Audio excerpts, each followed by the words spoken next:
The Department of Justice has indicted 38-year-old Chinese national Chen Ji for wire fraud and money laundering conspiracy and labeled his conglomerate of companies based out of Cambodia called the Prince Group as a transnational criminal organization.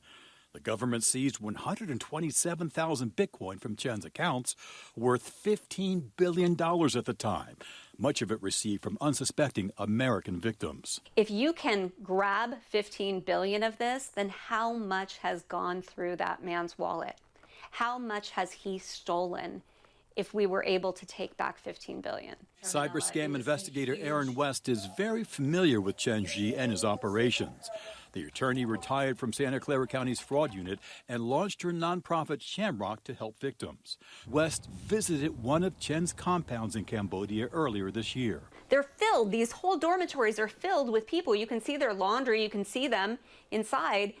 But there's no cars because nobody's going anywhere. They're being held there. They're being held captive. This is modern-day slavery. These are people that are being held against their will and being forced to scam 16 hours a day. The cyber scam compound is disguised as an apartment building, even advertising rentals. I wanted to ask someone about renting an apartment. West and her journalist friends approached the guard. Over here. Oh, you rent apartment? Yeah. So this one is what business? No. What's inside here? Chen employed violence to keep the workers in line, the indictment saying he kept photographs depicting some of his methods.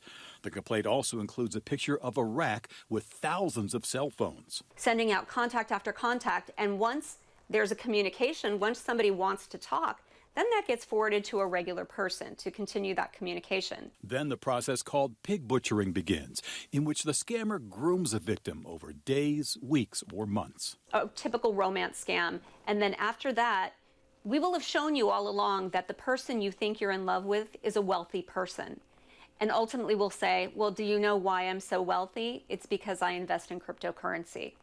And I'll teach you how to do that. Last year, West also visited a cyber fraud compound that had been busted in the Philippines. It's more than 35 buildings and was designed and built for the sole purpose of scamming.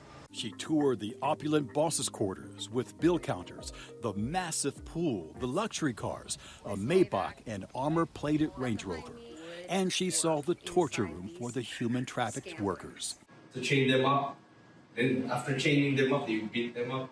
While the bust in Cambodia is a good step with that record $15 billion haul, West cautions victims here about getting their hopes up for seeing their money again. This is a federal case. It will go through the legal system, and I don't think it's clear right now exactly who will be getting that money. The investigations move forward. The indictment says Chen Ji operated dozens of business entities in more than 30 countries and that he paid bribes to foreign public officials.